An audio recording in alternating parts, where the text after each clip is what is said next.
जय हिंद मित्रों, मैं सब इंस्पेक्टर सागर आप सभी लोगों का आपके अपने यूट्यूब चैनल पर स्वागत करता हूं। आज का मेरा यह वीडियो एमपीएसआई का जो नया एग्जाम पैटर्न है उसकी तैयारी कैसे करना है। एकमात्र एक ऐसी बुक कौन सी है जिसे पढ़कर आपका जो नया सिलेबस है वो 70 to 80% कंप्लीट हो जाता है, जानकारी देने को लेकर है।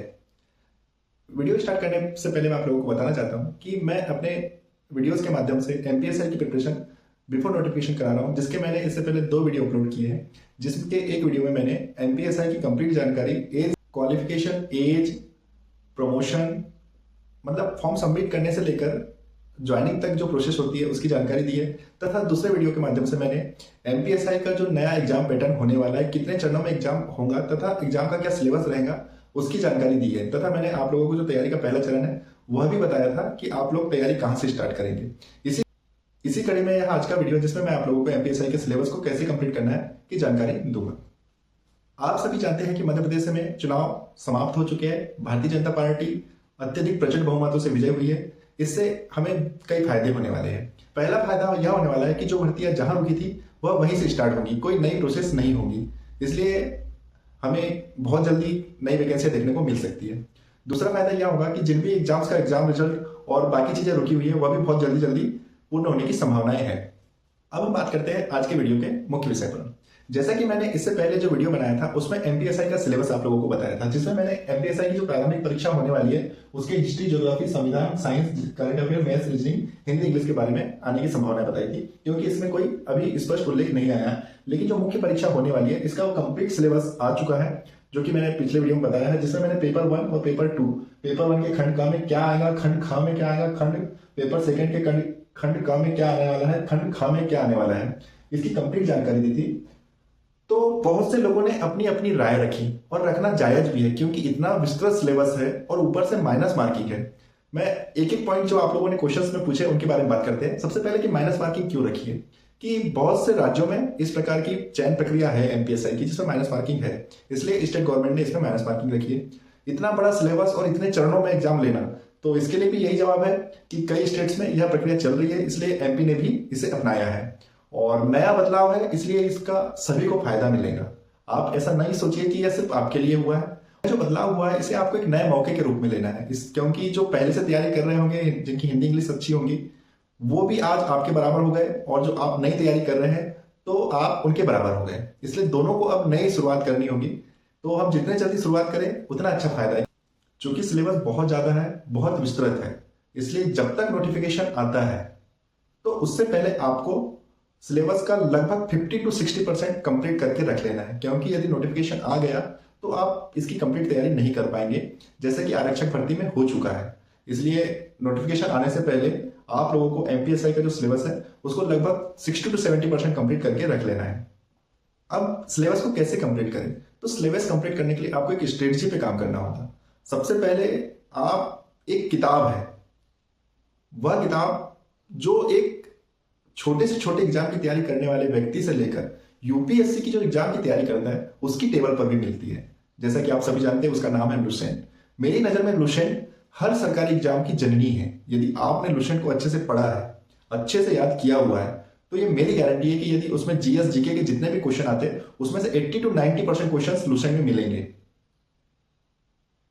तो सबसे पहले आप ये सिलेबस का भी जो पार्ट है ना, इसका भी 70 to 80% आपकी लुसेंट में है, मैंने देखा।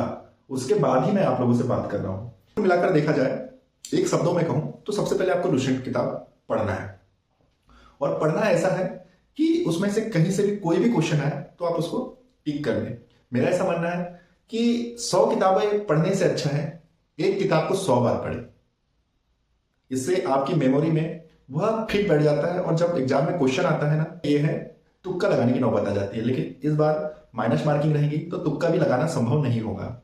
इसलिए आपको कंठस्थ याद होना चाहिए, और कंठस्थ याद होने के लिए आपको बहुत ज्यादा मेहनत करनी पड़ेगी। तो लुसेंट को भी पढ़ने का एक तरीका है। सबसे पहले आप लुसेंट का भूगोल पढ़िए, भूगोल पढ़ने के बाद हिस्ट्री पढ़िएगा, हिस्ट्री के बाद संविधान, साइंस, फिर जो जो पार्ट्स दिए हैं वो सब पढ़िएगा। जो मैंने वीडियो बनाया था उसमें मैंने आप लोगों को बताया था कि आपको तैयारी के लिए पहले क्या करना है। मैंने उसमें बताया था कि सबसे पहले जो मैंने आपको सिलेबस बताया इसको कम से कम 10 से 12 बार पढ़ना है और एक बार लिखना है, ताकि ये आपको याद हो जाए। और दूसरी बात कि आपको जो ओल्ड एसआई के एग्जाम हुए हैं 2017 के, उसके क्वेश्चन पेपर ईएसबी की वेबसाइट पे डले हुए आपको देखना है। मैंने ऐसा इसलिए कहा था क्योंकि लुसेंट जब आप खोलोगे तो उसकी प्रत्येक लाइन इंपॉर्टेंट है। अब हर लाइन याद रख पाना ना तो मेरे लिए संभव है, ना आपके लिए, ना किसी भी अन्य बंदे के लिए संभव है। तो इससे क्या होता कि आपको पता चल जाता कि कौन से पोर्शन से कौन सा क्वेश्चन इंपॉर्टेंट होता है, क्योंकि सिलेक्शन उसी व्यक्ति का होता है जिसको यह पता है कि क्या पढ़ना है और क्या नहीं पढ़ना है। सबसे इंपॉर्टेंट बात यही होती है, और यह सीखता है बस खुद के अनुभव से। जैसा कि हमारे यहाँ यदि कोई छोटा बच्चा होता है तो वो बार बार गिरता है, पढ़ता है और फिर चलना सीखता है, और चलना सिखाते हैं हम उसे हाथ पकड़कर। तो मैं यहाँ आपको हाथ पकड़कर सिर्फ पढ़ना बता सकता हूँ, प्रैक्टिस का तरीका बता सकता हूँ, लेकिन पढ़ना आपको है। यदि मैंने जैसे पहले बताया था कि ओल्ड क्वेश्चन पेपर को देखते, तो आज मैं 15 दिन बाद यह वीडियो बना रहा हूँ, तो इतने दिन में आपको बहुत अच्छा अनुभव हो जाता कि कितने पार्ट को पढ़ना है, कहाँ से पढ़ना है, कितना ज्यादा उससे सिलेबस से क्वेश्चंस आते हैं, तो आप यह सीख जाते हैं। लेकिन यदि आपने अभी भी नहीं पढ़ा है तो आप उसे पढ़िएगा, उसके बाद लुसेंट्स को पढ़ना स्टार्ट कर दीजिए, क्योंकि रूल बुक तैयार है, सरकार बदली नहीं है, सारे नियम यथावत रहेंगे। और सिर्फ माननीय मुख्यमंत्री द्वारा एक घोषणा की गई थी कि 35% महिलाओं को आरक्षण देंगे, तो सिर्फ वह बदलाव होना है, उसको बदलकर कभी भी नोटिफिकेशन जारी किया जा सकता है। इसलिए आप तैयारी प्रारंभ कर दीजिए, लुसेंट को पढ़ना प्रारंभ कर दीजिए। जैसा कि मैं अपने हर वीडियो में आप लोगों को टारगेट देता हूं, तो आज का मेरा आप लोगों के लिए टारगेट है कि आप लुसेंट को पहले पेज से लेकर आखिरी पेज तक बिना रुके कम से कम समय में पढ़ने का प्रयास कीजिए। इससे आपको कई फायदे होंगे। पहला, इससे आपके पढ़ने की कैपेसिटी बढ़ेगी। दूसरा, आपका एक स्थान पर रुकने तथा पढ़ने का मन कितना लगता है इस बारे में आपको पता चलेगा, आपको अपनी कमजोरियों का अनुभव होगा। चौथा, आप ज्यादा समय तक पढ़ पाने की अभ्यास कर लेंगे। मिलते हैं हम अगले वीडियो में, जिसमें मैं आप लोगों को लुसेंट को बहुत कम समय में और ज्यादा से ज्यादा याद करने की क्या प्रक्रिया होती है उसके बारे में बताऊंगा। तब तक के लिए जय हिंद मित्रों।